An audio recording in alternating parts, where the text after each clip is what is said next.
Welcome to the Exploring Unschooling podcast. For countless parents, the journey to unschooling has redefined childhood and transformed their family relationships. Are you curious? Together, let's explore what living and learning looks like without school. Hello, explorers. I'm Pamela Riccia, and this is episode number 287 of the podcast. It's the 21st of July, 2021, as I record this.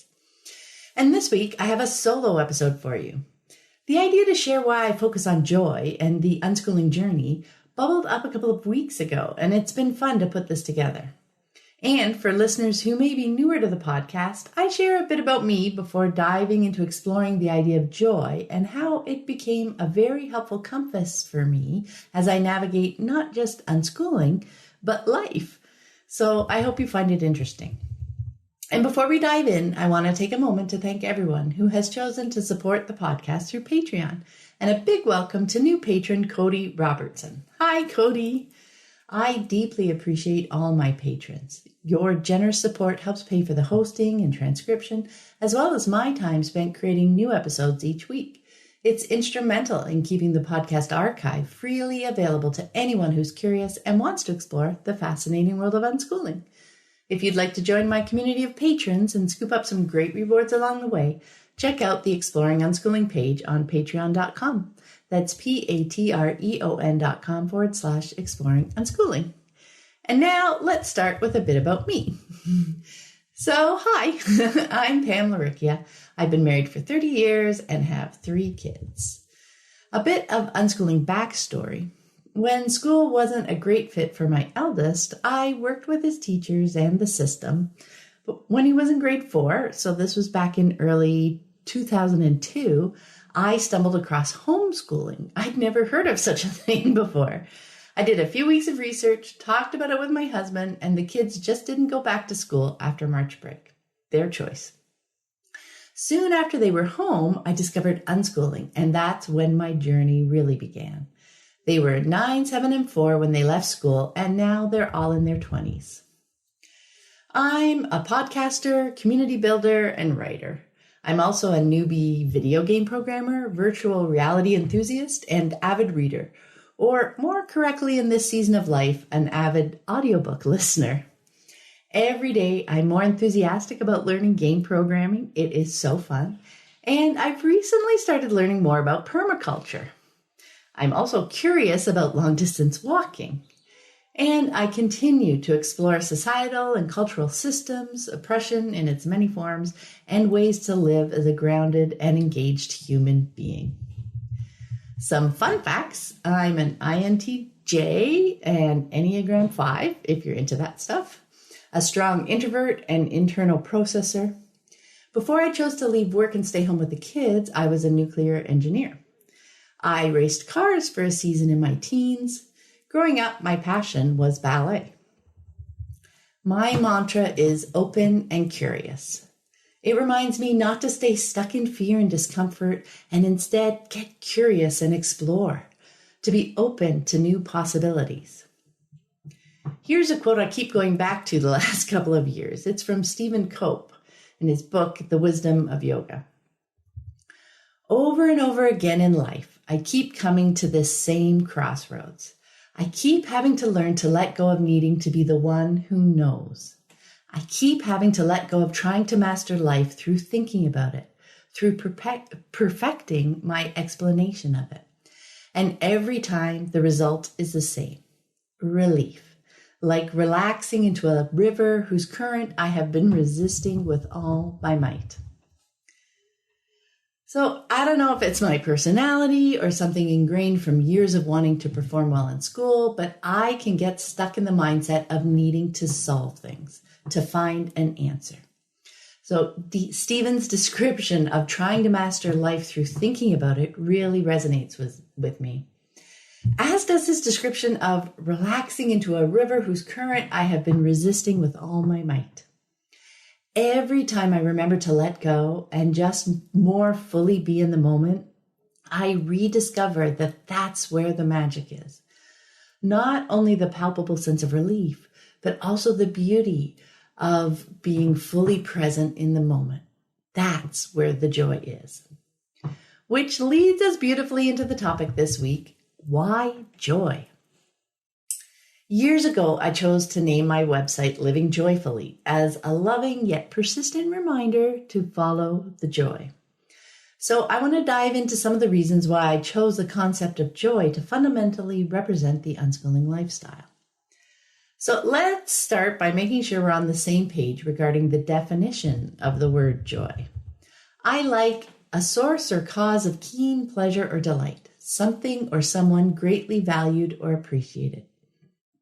For me, the idea of joy is wrapped up in the ongoing value of and deep appreciation for the lifestyle I've chosen, rather than the more fleeting happiness that depends on external events. While most of us can find happiness in response to good things happening, when disappointing or upsetting things happen, we find ourselves thrown into despair. What I'd like to talk about is the deeper sense of joy that I found developed alongside my growing understanding of unschooling. It's a sense of self that no longer seems quite so susceptible to the whims of life and luck. That's important because a joyful life is not without problems or strains or challenges. It's not about fixing those things so we can finally live a happy, joyful life. It's the dawning realization that the process of moving through both the ups and downs is a well-lived and joyful life. And it didn't stop there. I began to realize that joy wasn't just an outcome. It was also a wonderful guide, like a compass pointing me toward joy. Joy became a beacon for my days in various ways, nudging me in more helpful directions over and over. So let's explore the pursuit of joy through the lens of learning. After months and months and months and months of deschooling, I came to deeply understand why one of the essential ingredients of unschooling is to be free to learn, with free meaning free to choose. When my kids weren't doing things, they were choosing what they wanted to do next. That said, don't imagine that these were all active things. Choosing to do quiet things, comforting things was just as valuable. I saw them learning all the time about the world and themselves, and they really were having so much fun. I learned from watching them that joy is inherent in the process of trying to accomplish something, not a kind of reward for successfully reaching a goal. And while learning something wasn't a goal, they were picking up lots of knowledge and skills along the way. It was working fantastically well for them, so I thought I'd give it a shot. At first, the idea of asking myself, what would I enjoy more when choosing what to do in a given moment seemed rather self-indulgent. Those shoulds can be very loud in our heads. But with years of experience under my belt now, I can definitely say that using joy as an integral part of the decision-making process has helped me make choices that have taken me to some pretty wonderful, if unexpected, places. And most importantly, it brought engaged living into my ordinary days rather than saving it for special occasions. When we were exploring things that are interesting to us, joy is there, a faithful companion. Our mind is swimming with questions, and we are curious to see where they lead. And it's in those moments when we are most likely to become deeply engaged in our activity. And what happens when we are engaged? We are actively accomplishing something, whether it's physical or mental. Our full attention is in the moment with us. We are often in the flow where time seems to stand still. We are learning, real connected learning, though we don't notice it at the time because we're fully involved in the moment. We're not observing it. And we are enjoying ourselves, though we don't really notice that either until time starts moving again. We soon discover that these moments are priceless and we want more of them. How do we find them? By choosing to do things that we think we'll enjoy. By doing that over and over, we also refine our understanding of what we enjoy, and we get better at shifting into engagement and being present in each moment. So let's look at learning itself for a moment. One of the interesting things that comes out of unschooling's focus on engagement is that the learning our children and we are doing almost by osmosis becomes equated with fun and joy instead of with work. The concept of work is so negative in our society. Labor, struggle, trials, chores, work, taking out the garbage, work, doing our taxes, work. Work has become associated with anything that we don't want to do, but that we feel we have to do. We don't want learning to be something our children consider work. So with unschooling, we cultivate an environment where learning is, for the most part, fun and enjoyable. It doesn't become something they actively avoid. Not only that, by not introducing work into the learning equation, we keep it far away from the concept of effort. Unschooling children exert all kinds of effort to accomplish things they are drawn to doing. Engagement, flow, frustration, breakthrough, fun, joy. Like the artist who concentrates for hours exclaiming, "It doesn't really feel like work at all." When we use joy as our compass, we often challenge and push ourselves to our limits of either physical abilities, knowledge, or both. And at the end of it, our sense of accomplishment is palpable, even if we have nothing tangible to show for it. So watch your kids in action. Day after day, they are great examples of the engagement and real learning that comes along for the ride when they're following their interest, when they're using joy as their compass. And it works incredibly well for us too. Now, let's look at why joy is such a valuable touchstone for building strong and connected relationships with our children, or anyone else for that matter. Conventional relationships are often structured around power and control, especially parent-child relationships. The traditional assumption is that adult needs are more important than child needs. Full stop, that's it. I imagine you've seen this relationship dynamic play out many times at the grocery store, on the playground, in a friend's home, anywhere parents and children interact. A child asks to do or to have something, and their parent firmly says no. If the child asks why, they are reminded who has the control with that ubiquitous response, "Because I said so." So much power is wrapped up in those 4 words. When power is a principal component of family relationships, it not only plays out between parent and child, it also influences sibling relationships.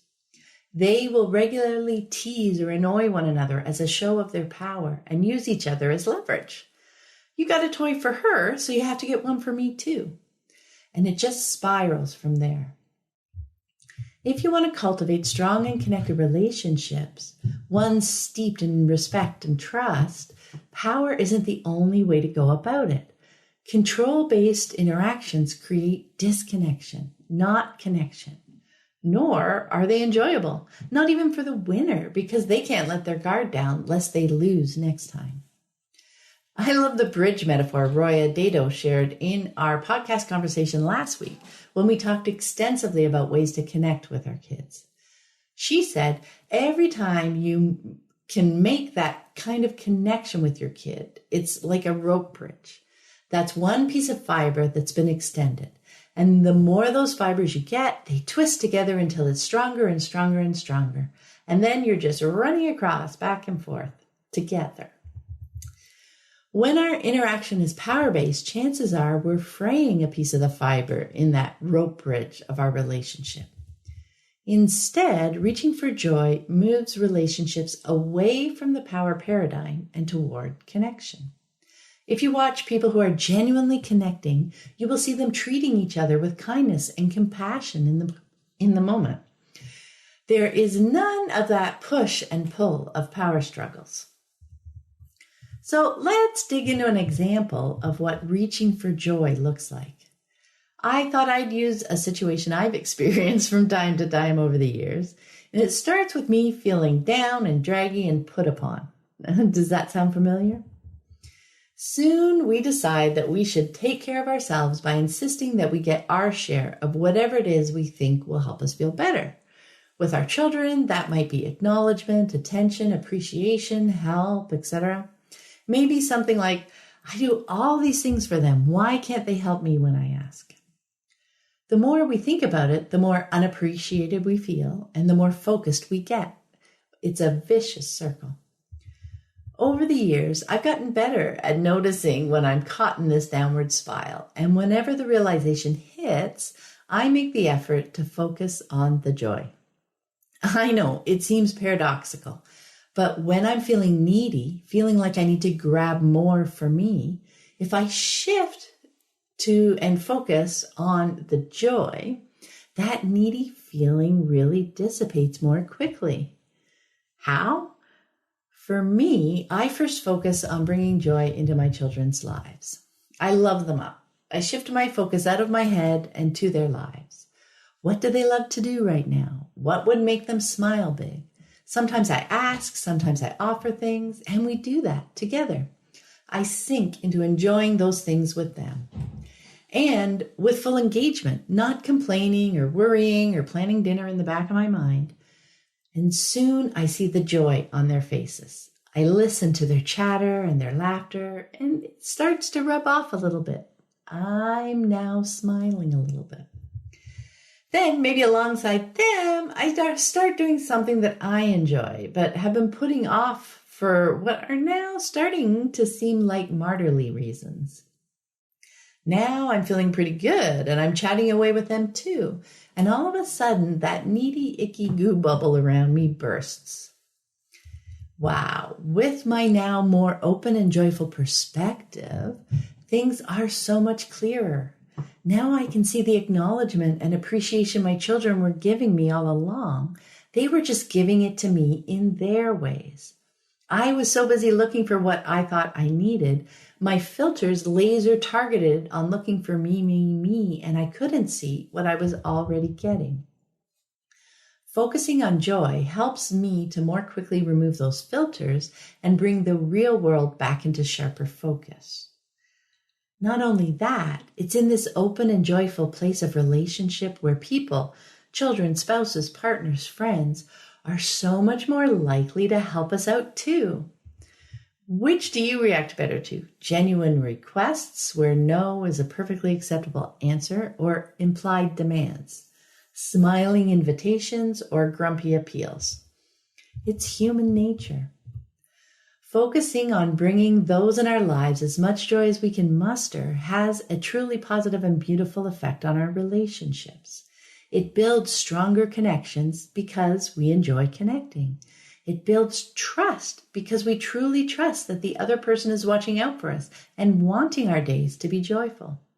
And bringing joy into our children's days encourages us to bring joy into our days too.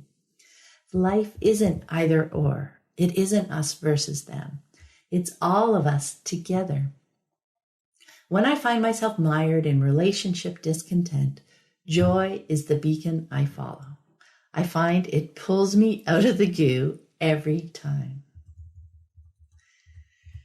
So far we've looked at the value of using joy as a beacon for learning and for relationships. Now let's look at joy as a guide for finding community. And what do I mean by community? Basically, finding people who inspire us to continue to learn and grow as a person.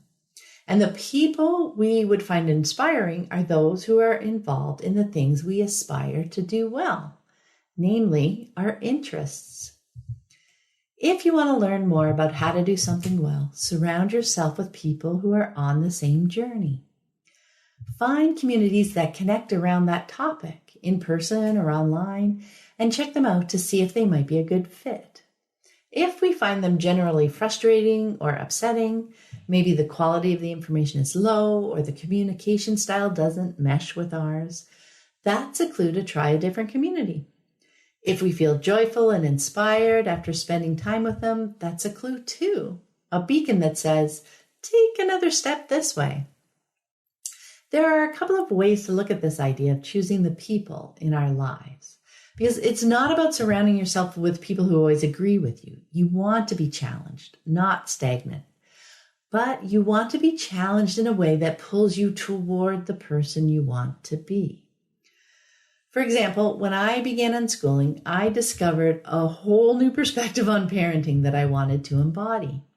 I immersed myself in an online unschooling community back then and stayed engaged even after I understood unschooling better, because every day it reminded me to make the better choice in each moment. And for me, that was the choice that kept me on the parenting path I wanted to take. And having created the Living Joyfully Network online community last year, I continue to find it inspiring to be in community with unschooling parents. Being in their presence reminds me to make the kinder and more compassionate choice in the moment, in any moment. With my kids, my partner, my friends, it's the person I want to be. And while it's not about surrounding yourself with people who always agree with you, you may also want to consider steering clear of more negative people. It takes a lot more energy to, quote, stay strong in your convictions when you're surrounded by people with opposing perspectives. I imagine many of you have experienced this. Unschooling is a very unconventional lifestyle, and we're often the odd ducks at family gatherings.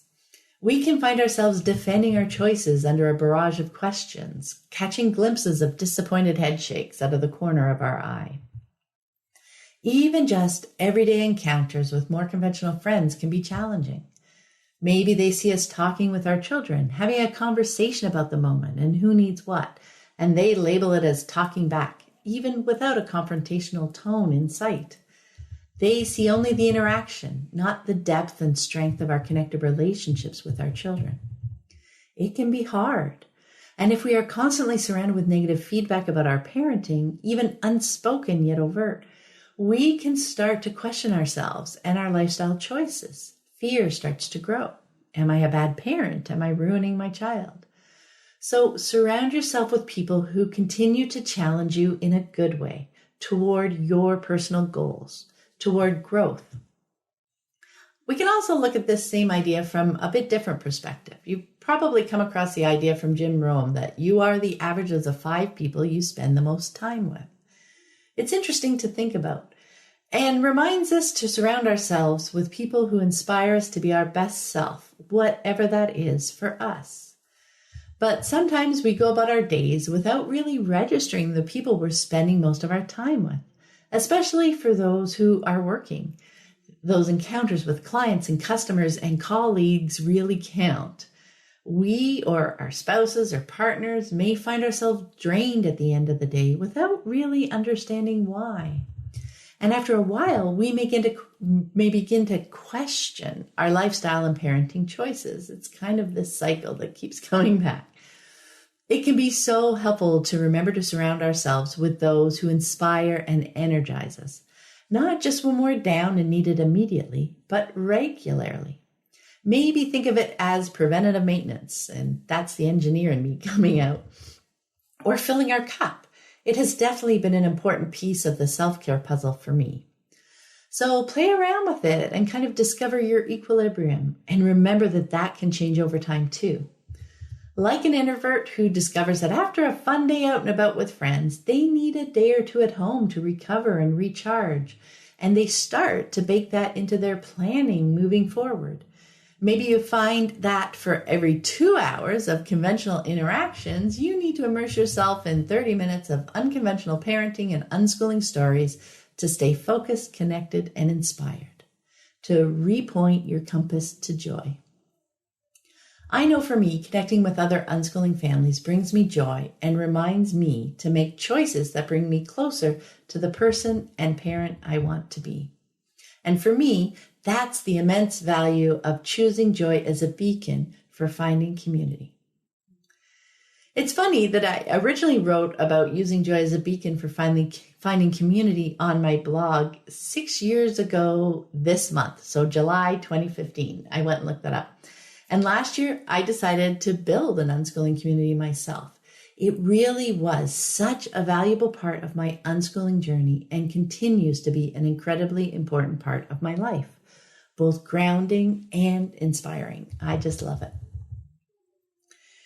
And as I was putting this episode together, a member of the network serendipitously shared a recent article on the NPR website about how sometimes joy takes a little practice.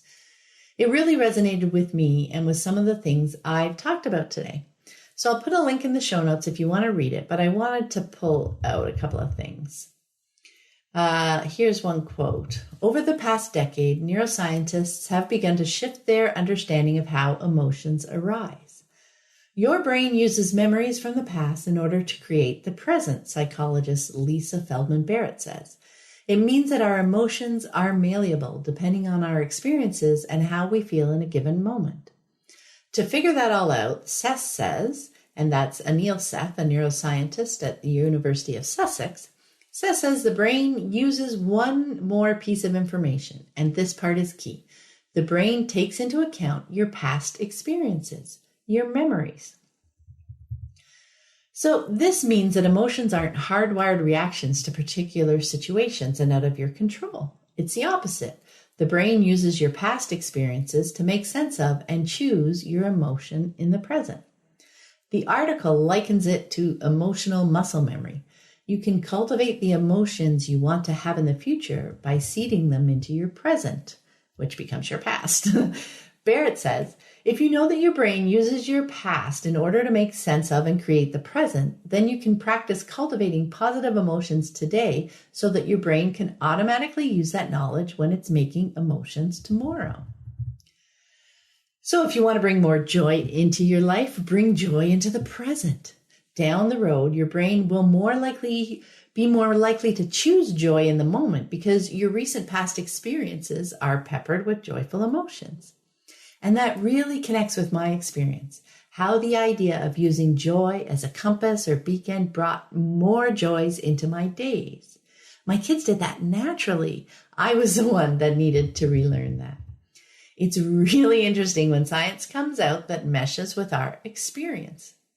The article also goes into some ways to cultivate positive emotions like awe, flow, gratitude, and joy. And they too resonate with ideas often shared in unschooling circles. It was a really fun read. And as I finished putting this together, talking about why I chose joy, I choose joy, and I use that as a beacon, I realize how well this flows into next week's episode with Anna Brown about our theme in the network this month, sitting with fear and discomfort. It too feels serendipitous, but I also wouldn't be surprised if it was my brain bubbling up the connection between the process of sitting with fear and discomfort and finding and cultivating joy. And I'm only now just conscious of it. Over the years, I've learned to follow my intuition, knowing that the why will eventually become clear. So I am really looking forward to sharing next week's episode with you as well. Wishing you a lovely day. I hope you found this episode helpful on your unschooling journey. And be sure to check out the growing podcast archive. The conversations never go out of date. You can find more information about my books, the Living Joyfully Network online community, and the Childhood Redefined Unschooling Summit online course at my website, livingjoyfully.ca.